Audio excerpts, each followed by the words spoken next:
Assalamualaikum warahmatullahi wabarakatuh. Para pemirsa, saya Deddy Kurniawan. Salam jumpa dan kembali lagi kita dalam seri video tutorial pengembangan pembelajaran daring di Universitas Jambi. Sebagaimana disebutkan sebelumnya, pada video ini saya akan menjelaskan tentang penggunaan kuis sebagai salah satu activity dalam e-learning berbasis Moodle. Nah, karena kuis ini adalah satu bentuk yang cukup ekstensif, saya akan membagi video ini menjadi beberapa tutorial. Pada tutorial pertama ini, kita akan mencoba untuk menjelaskan cara umum untuk mengembangkan kuis di e-learning. Mari kita simak tutorialnya. Activity 2, Quiz. Sebagaimana diketahui, Moodle menyediakan berbagai bentuk kegiatan-kegiatan pembelajaran yang dapat memperkaya proses pembelajaran daring. Salah satu yang akan kita perkenalkan dalam tutorial ini adalah kuis. Seperti namanya, kuis adalah activity yang berbentuk kuis atau tes yang dapat kita gunakan untuk memberikan latihan-latihan atau tugas, bahkan ujian kepada mahasiswa. Kuis menyediakan berbagai bentuk pertanyaan yang dapat digunakan, mulai dari tes objektif, multiple choice, true false, dan seperti itu, atau bahkan sampai kepada soal-soal yang non-objektif, misalnya soal essay.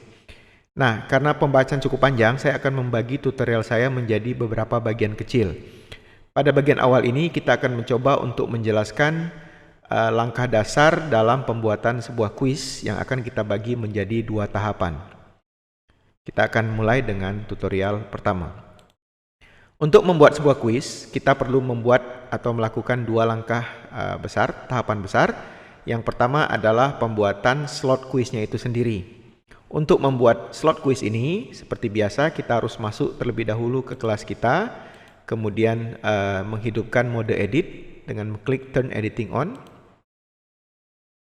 Setelah dalam keadaan edit mode seperti ini, kita silakan masuk ke dalam topik yang ingin kita tambahkan dengan kuis. Kemudian untuk menambahkan activity, kita cari dan klik link add an activity or resource. Setelah berada di dialog ini, kita pilih kuis, berada di sini sebelah kiri bawah. Pilih kuis. Kemudian untuk langkah pertama ini yang perlu kita lakukan adalah membuat namanya terlebih dahulu. Ya, misalnya kita kasih nama kuis 1, kemudian description itu boleh diisi, boleh juga tidak. Nah, yang penting ini di sini adalah masalah timing.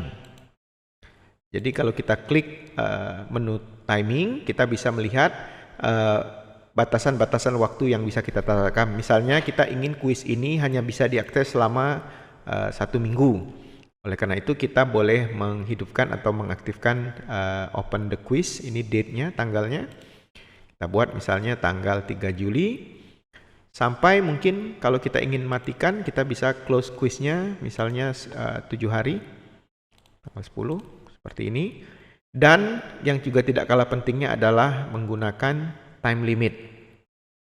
Ya, misalnya untuk 10 pertanyaan mungkin kita berikan waktu 10 menit, maka kita tinggal enable time limitnya, sehingga dalam waktu 10 menit kalau soal sudah mulai dikerjakan, maka dalam waktu 10 menit soal akan tertutup. Nah, kemudian bagian berikutnya yang bisa kita perbaiki adalah di bagian grade. Secara default ketika sebuah kuis dibuat di Moodle, itu biasanya kuis ini bisa dikerjakan dalam jumlah yang banyak atau unlimited. Artinya mahasiswa dapat mengerjakan kuis ini berkali-kali. Nah, mungkin tergantung dengan jenis tugas yang kita berikan, kita bisa mengatur jumlah berapa kali mahasiswa bisa mencoba menggunakan kuis ini. Nah, ini ada di bagian attempts allowed. Ya, defaultnya adalah unlimited. Kemudian kita bisa atur, misalnya kalau untuk ujian, biasanya normalnya kita hanya memberikan 1 kali kesempatan, maka attempts-nya adalah 1 kali. Praktik yang biasa saya lakukan, kalau kuisnya bersifat formatif, artinya ditujukan untuk perbaikan atau untuk memastikan pengetahuan siswa terhadap suatu materi, biasanya saya berikan kesempatan 3 kali. Kemudian kalau lebih dari 1, maka kita harus menentukan grading methodnya atau metode penilaiannya. Apakah kita menggunakan highest grade, artinya nilai tertinggi yang dicapai oleh siswa, atau average, nilai rata-rata dari berapa kali ke percobaan, ya, first attempt atau last attempt. Nah, saya biasanya memberikan pengaturan highest grade sehingga mahasiswa bisa mencoba sampai 3 kali dan nilai yang diambil adalah nilai tertinggi. Nah, yang lain itu tidak perlu diatur, bisa dibiarkan begitu saja. Untuk mengatur flow atau urutan kegiatan, kita bisa menggunakan restrict access dan activity completion yang bisa Anda nonton di video-video sebelumnya. Kita tidak akan bahas untuk sekarang, kita akan cukupkan sampai di sini. Kemudian kita klik, karena kita akan masuk ke tahap kedua, kita akan mengklik tombol save and display, karena kita akan mencoba untuk mengisi konten dari kuis ini tadi. Kita klik save and display. Nah, sekarang kita sudah masuk ke dalam menu kuisnya, dan di sini dinyatakan no questions have been added yet. Karena memang dalam tahap pertama ini kita hanya membuat slot atau membuat kotak dari kuisnya itu sendiri. Sedangkan soal atau pertanyaannya itu bisa kita masukkan pada tahap kedua ini. Ada beberapa hal. Pertama, ketika kita mengedit kuis, ya, kita klik edit kuis, kita bisa menambahkan soal pertanyaan ini dengan berbagai metode. Metode yang akan kita bahas secara khusus pada video ini adalah metode pembuatan soal secara manual. Akan tetapi sebenarnya kita, kalau kita lihat di sini, bisa membuat question bank atau bank soal, di mana kita bisa menyimpan sebanyak mungkin pertanyaan yang kita inginkan dan kita kembangkan terus, dan lalu kemudian kita gunakan pada saat dibutuhkan. Atau kita bahkan bisa menggunakan namanya random question. Nah, untuk tahapan ini kita akan jelaskan dalam video yang berbeda karena sifatnya yang memang sedikit kompleks. Akan tetapi dalam video ini secara khusus kita akan mencoba untuk mempelajari bagaimana cara membuat soal secara manual. Nah, ini yang akan kita lakukan. Jadi caranya sederhana, ketika kita sudah masuk ke dalam editing quiz, kita klik add, tombol add di bagian kanan. Kemudian kita buat atau kita pilih a new question seperti ini. Nah, di sini juga kalau kita lihat ditampilkan ada banyak sekali bentuk-bentuk soal atau pertanyaan yang bisa kita buat, mulai dari yang paling objektif, multiple choice atau pilihan berganda, hingga sampai kepada essay yang sifatnya masih harus dinilai atau bersifat lebih non-objektif. Ya. Nah, kita tidak akan menjelaskan semua bentuk ini, kita akan fokus kepada multiple choice untuk yang pertama ini. Nanti kita akan kembali dengan bagian kedua tutorial, di mana saya akan menjelaskan beberapa bentuk-bentuk soal yang berbeda. Sekarang kita coba dengan multiple choice, saya akan klik multiple choice. Oke, kita sudah masuk ke dalam menu pembuatan soal atau butir soal di kuis. Beberapa poin yang perlu diisi di sini. Pertama adalah question name, nama pertanyaan. Kalau saya biasanya kita berikan nomor seri, ya, seperti ini.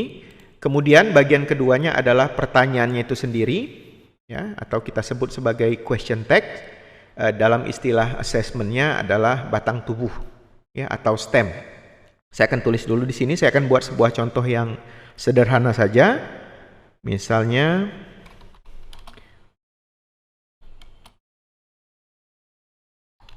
ya, ini kalimat sederhana saja. Kemudian ada titik-titik di sini yang harus diisi dengan menggunakan pilihan. Nah, kemudian setelah selesai ini kita bisa abaikan saja yang lain terlebih dahulu. Yang perlu kita masukkan adalah opsi atau answers di sini. Ya, kita bisa memberikan pertanyaan dengan tentu saja lebih dari 2 opsi. Ya, karena multiple choice itu biasanya memang ditandai dengan opsi yang lebih dari 2, 3, 4 atau mungkin 5. Nah, kita akan buat dulu kunci jawabannya di sini untuk pilihan choice pertama, choice 1, kita pilih is misalnya. Oke. Kemudian untuk choice 2 kita buat yang lain. Oke, choice 3. Oke. Dan choice 4 ya. Nah, kita sudah membuat 4 choices atau 4 opsi. Nah, salah satu opsi ini harus berfungsi sebagai kunci jawaban atau key, sedangkan yang lain disebut sebagai pengecoh atau distractor. Nah, untuk kunci atau key ini harus kita beri nilai 100%. Jadi di sini kita lihat ada tulisan grade. Nah, ini kita isi dengan 100%. Oke. Nah, yang lain itu kita biarkan 0 atau none ya, karena memang dia bukan jawabannya. Jadi artinya kalau seandainya si mahasiswa memilih pilihan is ini, maka dia akan mendapatkan nilai 100% dari poin yang kita berikan. Di sini namanya default mark ya. Jadi marknya itu 1, tetapi kita bisa perbesar sesuai dengan bobotnya. Nah, oke, kita akan abaikan itu dulu. Sekarang kita sudah punya semua komponen dari sebuah pertanyaan. Ada question text atau stem, ada options, ada 4 optionsnya, dan salah satunya adalah key ya, yang mendapat nilai 100, kemudian yang lain adalah distractors.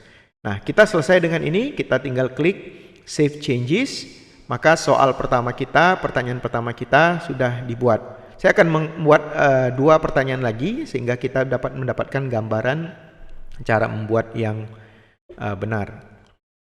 Ya, kita klik add a new question, kita pilih multiple choice, kemudian kita buat pertanyaan.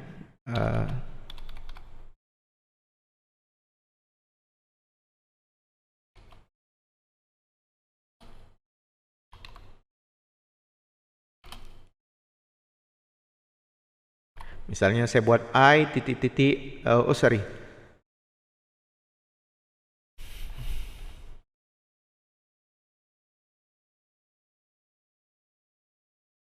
cut.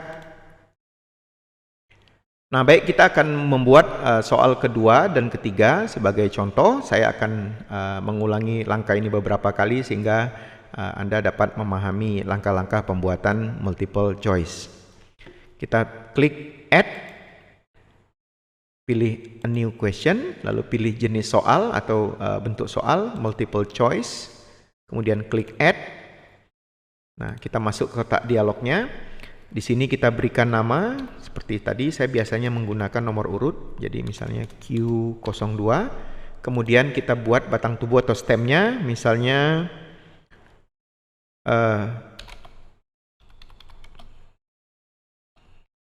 ya, kita buat contoh sederhana saja. I titik-titik a teacher, kemudian kita buat pilihan atau opsi di sini. Nah, misalnya saya pilih M, kemudian choice 2-nya is, kemudian R, kemudian were. Nah, kemudian salah satu dari pertanyaan ini kuncinya harus diberi grade 100% seperti ini. Maka ini adalah kunci jawabannya. Nah, Anda tidak perlu khawatir dengan pilihan ABC-nya karena Moodle secara default akan mengacak atau men-shuffle choices atau pilihannya ini. Di sini kalau kita lihat dicentang shuffle the choices, artinya walaupun kita letakkan kuncinya selalu di choice pertama, itu tidak harus selalu muncul sebagai choice 1 atau bahkan kita tidak menggunakan ABC di bagian choice karena ini juga secara otomatis akan diberikan oleh Moodle secara default. Jadi kita tidak perlu khawatir dengan pengaturan yang seperti ini. Oke, selesai, kita lanjut dulu, kita klik save changes. Kita sudah memiliki 2 pertanyaan. Saya akan ulang sekali lagi sehingga lebih dipahami. Multiple choice, klik add. Kemudian kita buat pertanyaan Q03 namanya. Kemudian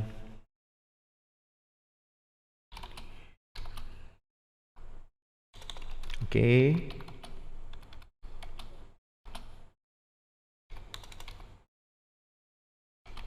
Nah, ini contoh ketiganya, Ani and Budi at school now.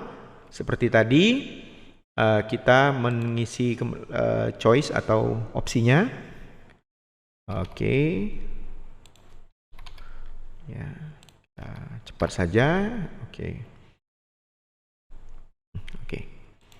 Nah, di sini kalau kita lihat, kita bahkan bisa menambahkan lebih banyak lagi pilihan, walaupun tentu saja biasanya standar dari multiple choice itu antara 3 sampai mungkin 5 itu sudah termasuk sangat banyak ya. Jadi tidak perlu ditambahkan lebih dari 4. Nah, kemudian sedikit akan saya jelaskan pada tahap ini adalah feedback di sini. Jadi kita bisa memberikan feedback atas kunci jawaban yang kita buat ini. Artinya kalau seandainya siswa salah menjawab, dia akan mendapat pemahaman kenapa dia salah. Kalau benar mungkin juga ada konfirmasi kenapa dia benar. Jadi kita bisa memberikan feedback ya. Misalnya saya akan membuat feedback di sini, Ani and Budi at school now. Kita pilihannya adalah R. Saya tinggal tambahkan grade-nya 100%, ini kuncinya. Mungkin sederhana saja, bisa berbentuk misalnya gini, you are correct ya. Kemudian untuk choice 2 misalnya was is used for ya. Oke. Ini ya.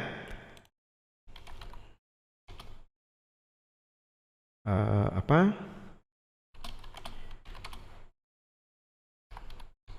Ya, jadi dengan memberikan feedback seperti ini kita dapat memberikan kesempatan kepada siswa untuk belajar dari jawaban yang dia buat. Artinya kesalahan atau benar atau salah itu ada penjelasannya ya.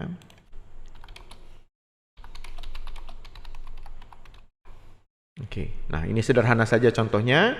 Kita klik save changes. Nah, maka saya sudah memiliki 3 pertanyaan di sini. Ya. Dan nanti kita akan lanjutkan dengan video tutorial berikutnya di mana saya akan menunjukkan cara pembuatan jenis-jenis pertanyaan yang lain selain multiple choices. Untuk sementara kita sampai di sini, kita klik dulu save.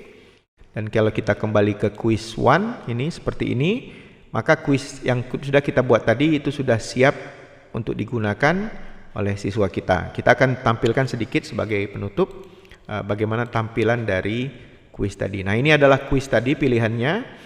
Dan kalau kita ingat kunci jawabannya juga dia akan terputar secara otomatis atau tershuffle. Jadi jangan khawatir, pertanyaan kita itu kunci jawabannya mengumpul di 1 huruf saja gitu. Oke, kita coba lihat. Nah, kalau sudah selesai seperti ini, submit all and finish, maka jawaban pertama tadi terekam, siswa mendapatkan nilai dan mereka juga mendapat seperti ini adalah feedback yang sudah kita tuliskan tadi. Oke. Saya pikir sementara itu dulu, kita akan masuk dengan tutorial kedua di mana saya akan menjelaskan cara pembuatan jenis-jenis soal atau butir soal yang berbeda. Sementara itu dulu, terima kasih. Demikian tadi video saya tentang kuis sebagai bentuk dasar dari kegiatan pembelajaran di e-learning Universitas Jambi. Kita akan lanjutkan pada seri berikutnya dengan penjelasan tentang pemanfaatan bentuk-bentuk kuis selain multiple choice yang dapat kita manfaatkan untuk pembelajaran daring menggunakan e-learning berbasis Moodle di Universitas Jambi. Salam jumpa, saya Deddy Kurniawan. Assalamualaikum warahmatullahi wabarakatuh.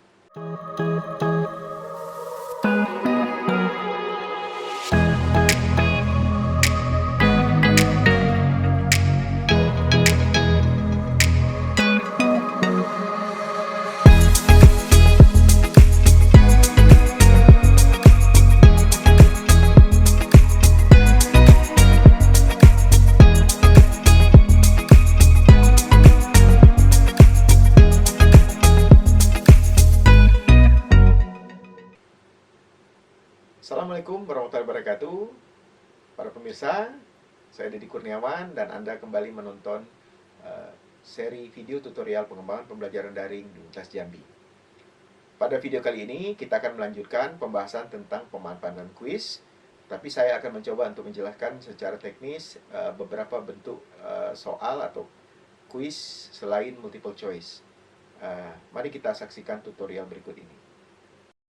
Baik, jika sebelumnya kita telah mencoba untuk menginisiasi atau membuat sebuah kuis untuk pertama kalinya dan mengerjakan atau mengisi dengan beberapa soal multiple choices, dalam video ini saya akan menjelaskan tentang beberapa bentuk soal atau bentuk pertanyaan lain yang bisa dibuat menggunakan kuis, dari mulai yang objektif hingga yang subjektif.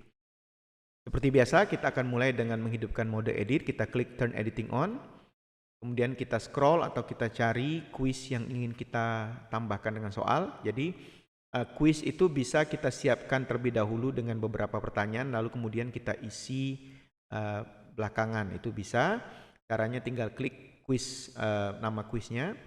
Kemudian setelah masuk di sini, kita cari tombol gear di paling atas, kemudian kita klik. Kemudian kita pilih edit quiz di sini, ya. Nah, ini digunakan untuk mengedit atau memperbaiki isi di dalam kuis itu sendiri. Oke, kita tinggal klik edit quiz. Nah, kita sudah masuk ke soal yang pernah kita buat pada tutorial sebelumnya. Nah, sekarang saya akan menambahkan beberapa soal baru yang berbentuk selain multiple choice. Caranya masih sama, tinggal kita cari klik add di sini. Kemudian add a new question, ini untuk pembuatan soal secara regular atau secara manual. Nah, sekarang kita akan mencoba bentuk kedua yang tersedia di sini, yaitu namanya true false. True false adalah bentuk soal di mana peserta didik kita harus memilih merespon sebuah pernyataan dengan benar atau salah, true or false. Kita pilih, kemudian kita klik add. Seperti biasa, kita mulai dengan mengisi nama, question name, kita isi dengan Q4. Ya. Kemudian di sini adalah batang tubuh soalnya atau stem yang biasanya berbentuk pernyataan. Misalnya saya buat saja gini, Jambi is located in Java Island. Ya. Nah, ini adalah sebuah pernyataan atau proposisi. Dan ini pernyataan yang salah, maka jawaban atau kuncinya adalah false atau salah, ya. Nah, setelah stem, yang kedua yang perlu kita lakukan adalah menentukan atau menetapkan correct answer, ya. Pilihannya false atau true seperti ini, ya. Karena kalimat tadi salah, maka kita tinggal klik false. Oke, selesai. Dan ini ada feedback kalau mau diberikan. Misalnya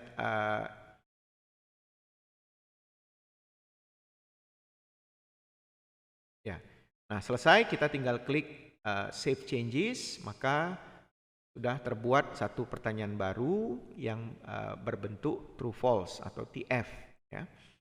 Nah, ini bentuk kedua. Sekarang kita masuk bentuk ketiga lagi, tinggal klik add new question, kita pilih. Nah, sekarang kita akan melihat bentuk soal yang namanya matching atau mencocokkan atau menjodohkan.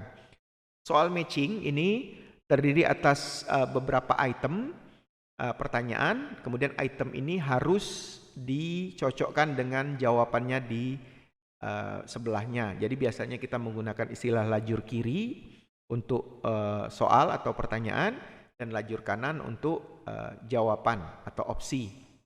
Ya. Nah, sebenarnya variasinya banyak sekali, tidak cuma satu.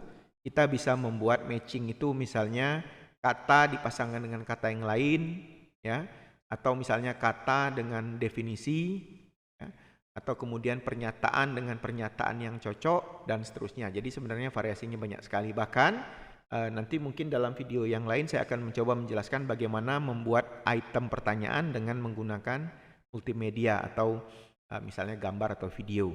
Jadi matchingnya juga bisa berarti matching atau mencocokkan gambar dengan kata. Oke, sementara kita akan coba dengan yang sederhana terlebih dahulu. Pertama kita pilih matching, kemudian kita klik add. Kita buat question name-nya misalnya question 5, ya. Nah, seperti ini. Kemudian yang berikutnya adalah membuat stem atau batang tubuh soal. Ini biasanya kalau kalau matching ini tidak berbentuk pertanyaan tetapi berbentuk instruksi, ya. Artinya apa yang harus dikerjakan. Misalnya cocokkanlah lajur kiri dengan lajur kanan. Saya akan coba buat satu pertanyaan gini. Ya. Match the animals name. Oke, ini animals with the translation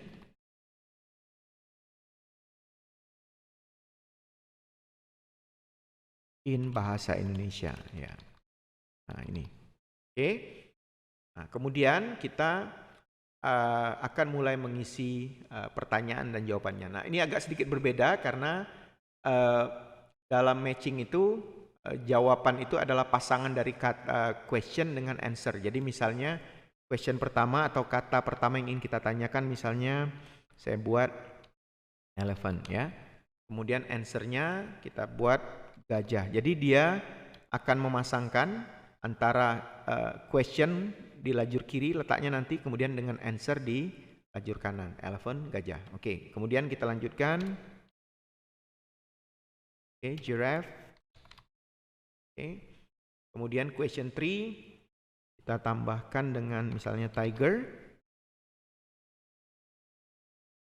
Oke. Nah, kalau kita masih membutuhkan beberapa pertanyaan lagi, sub pertanyaan, kita bisa menggunakan tombol blanks for 3 more question, ya.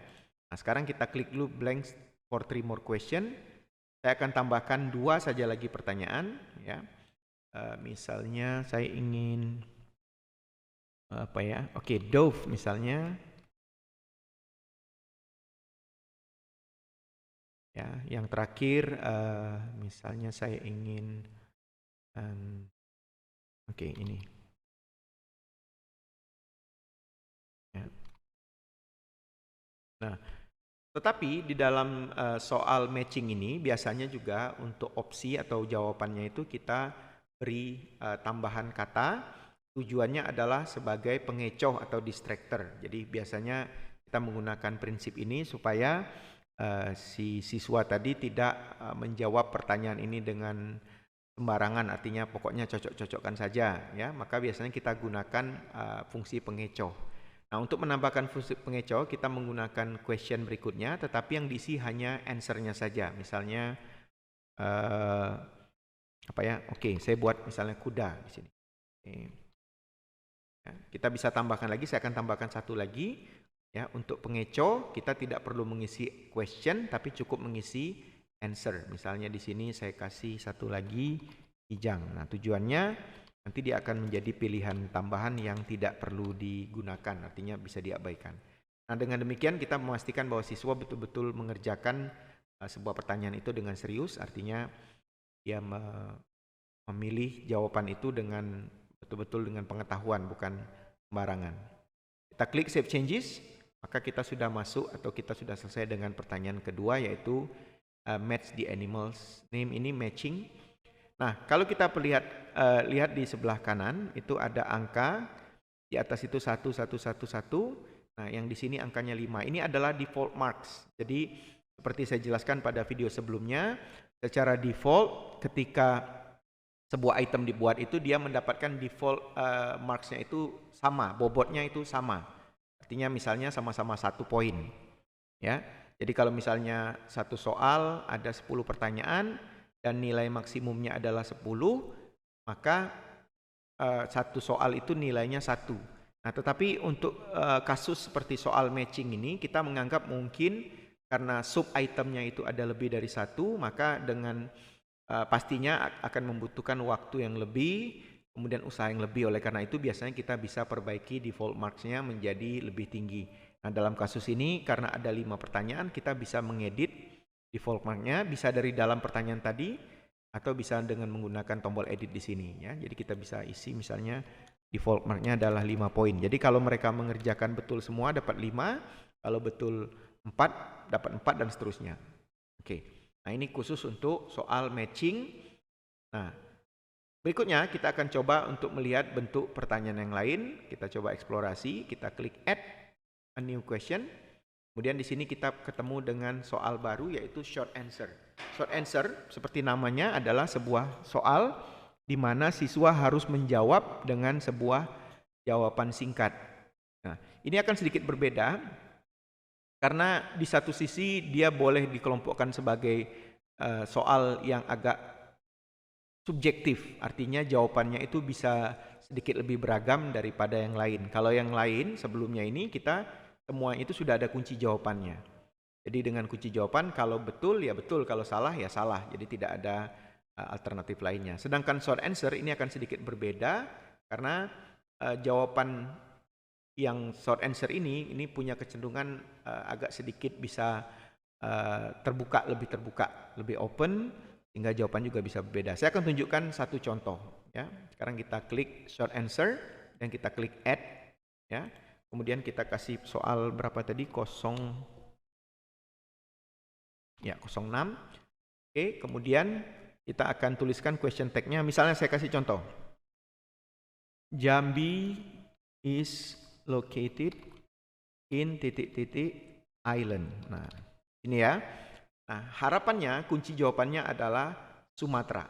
Oke, oleh karena itu kalau kita scroll agak sedikit ke bawah di bagian answer ini kita langsung bisa menuliskan kunci jawabannya yaitu Sumatera. Nah, ini adalah ejaan yang benar ya. Nama pulau kita itu adalah Pulau Sumatera dengan E ya. Oleh karena itu kita beri nilai 100 poin. Nah, tetapi ada kemungkinan siswa menjawab dengan ejaan yang berbeda. Misalnya dia menuliskan Sumatera sampai E. Dan ini juga ejaan yang sering kita temukan. Walaupun mungkin tidak standar atau kurang standar dibandingkan ejaan pertama. Ya. Nah, tetapi karena kemungkinan ini bisa saja terjadi dan misalnya kita tidak sedang menguji spelling atau pengejaan, maka kita harusnya memberikan maaf atas nilai jawaban yang seperti ini. Maka kita boleh tambahkan nilainya jadi 100. Jadi artinya apa? Kalau mereka nulis Sumatera betul, Sumatera yang ini juga betul. Dua-duanya dapat nilai yang sama. Ya, ini. Jadi ketika kita membuat soal short answer, memang diharapkan kita satu memastikan bahwa soal itu tidak terlalu ambigu. Soal itu punya jawaban yang relatif homogen, ya satu saja. Kalau ada perbedaan spelling atau ejaan itu kita harus memastikan dan menjaga jangan sampai kesalahan penulisan sedikit mengakibatkan anak tidak mendapatkan nilai karena short answer ini akan membaca dengan baik gitu. Artinya kata-kata itu dibaca kata per kata termasuk spasi. Ya. Nah, bayangkan misalnya kalau ada yang menulis misalnya Sumatera Island, misalnya dia ingin menambahkan kata island, padahal sebenarnya di stemnya sudah ada island, tapi misalnya dia ingin menambahkan dengan island. Nah, itu bisa berakibat anak tidak mendapatkan nilai, padahal jawabannya sebenarnya relatif betul. Oke, oleh karena itu biasanya kalaupun misalnya nilainya diberikan otomatis oleh sistem Moodle, sebaiknya guru juga mengecek kembali setelah selesai ujian. Jadi artinya jangan-jangan ada nilai yang lebih dan seterusnya. Ya. Nah, kemudian satu lagi tentang short answer ini adalah mengenai case. Case itu adalah jenis atau bentuk penulisan huruf ya. Jadi ada case itu ada capital case, ada small case, huruf kecil, huruf besar. Nah, di sini saya sarankan kita menggunakan istilahnya case sensitivity ya. Kita pilih dengan no. Jadi artinya apa? Artinya kalau ada yang menulis Sumatera dengan huruf kecil ya, huruf seperti ini atau S-nya besar atau semuanya huruf besar itu dianggap sama saja. Jadi tidak masalah ya.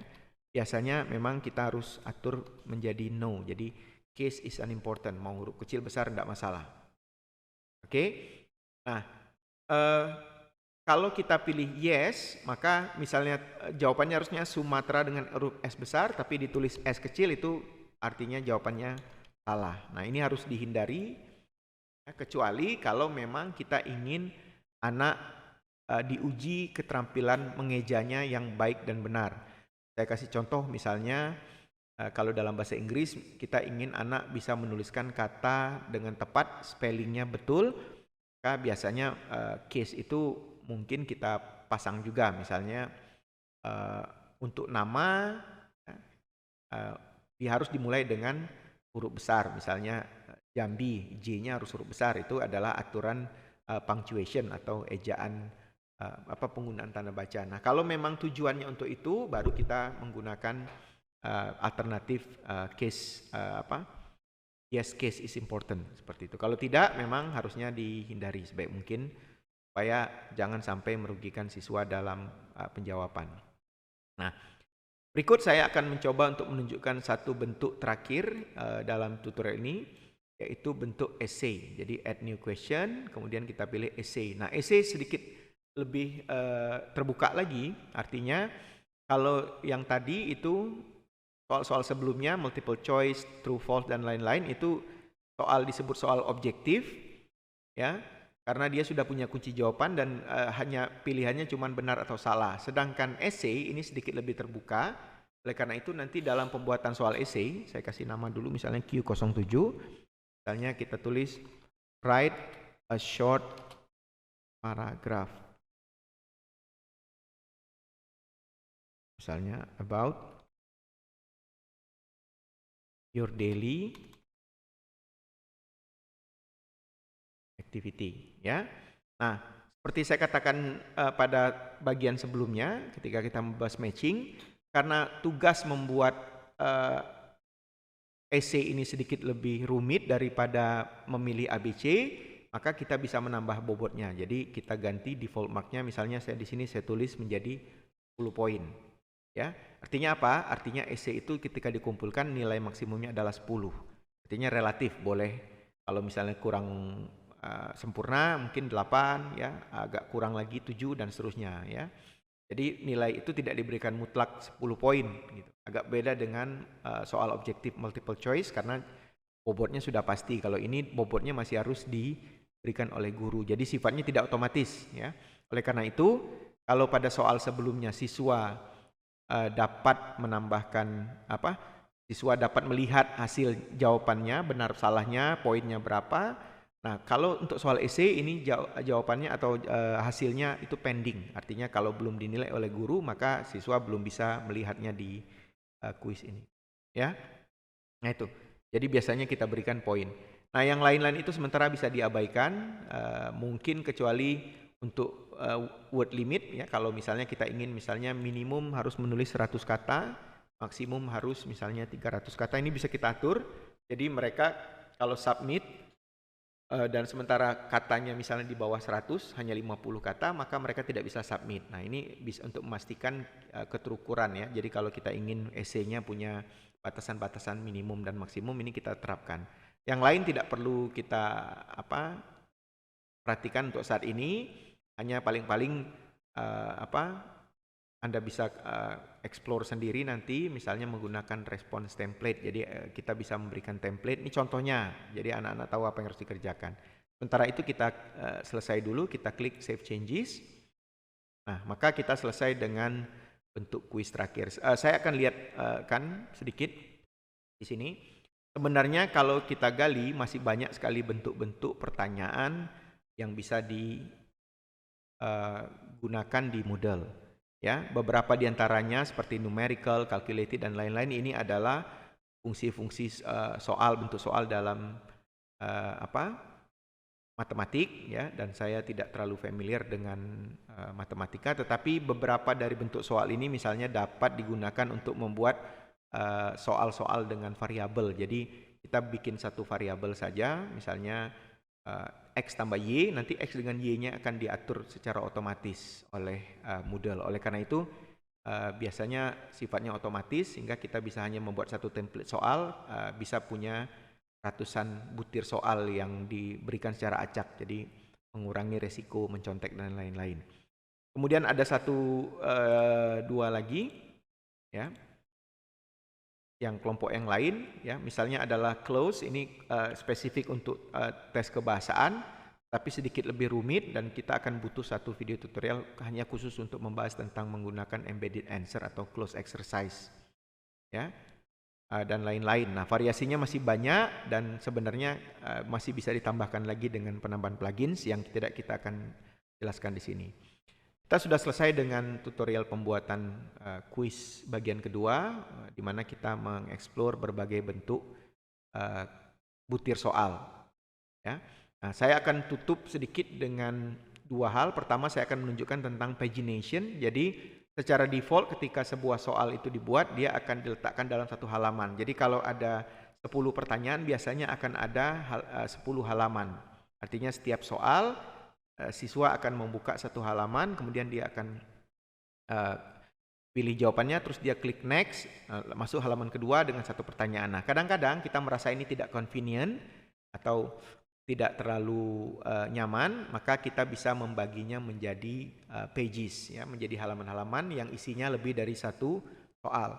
Saran saya adalah biasanya satu halaman itu kalau untuk multiple choice itu mungkin 5-10 soal itu masih cukup bagus, artinya tidak terlalu panjang ke bawah pilihan-pilihan jawabannya itu, tetapi cukup simple.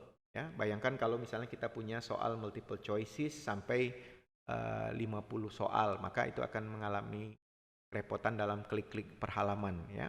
Belum lagi resiko tidak tersimpan. Jadi saran saya biasanya 5-10 soal per halaman. Mungkin soal esai akan sedikit berbeda karena tampilan juga lebih luas, bisa kita buat satu persatu.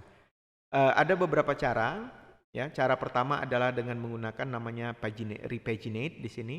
Kalau kita klik repaginate, kita bisa menentukan berapa soal yang berapa soal yang harus diletakkan dalam satu halaman. Misalnya kita buat satu halaman ada 3 soal, maka kita tinggal klik seperti ini, maka otomatis dia akan diatur per halaman ada 3 soal, ya.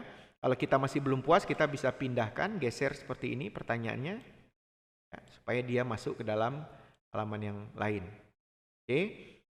Nah, atau kita bahkan bisa menggabungkannya menjadi betul-betul satu halaman. Misalnya saya ingin menggabungkan halaman 1 dengan 2, saya tinggal klik pagingnya di sini, maka dia akan menjadi satu halaman saja. Oke. Atau sebaliknya kalau saya ingin pisah, saya tinggal klik tombol ini, maka dia akan terpisah menjadi satu halaman yang lain. Oke, nah selesai. Sekarang kita akan tutup yang keduanya dengan preview hasil yang kita buat tadi, kuisnya kita preview. Oke, kalau kita klik start attempt, nah ini tadi adalah hasil dari repagination tadi. Jadi di sini ada 5 soal dalam satu halaman. Ya, ketika kita klik next, ini masuk ke halaman kedua, kemudian klik next, itu masuk halaman ketiga. Yang ini terpisah karena memang esai itu sebaiknya memang satu soal atau satu halaman.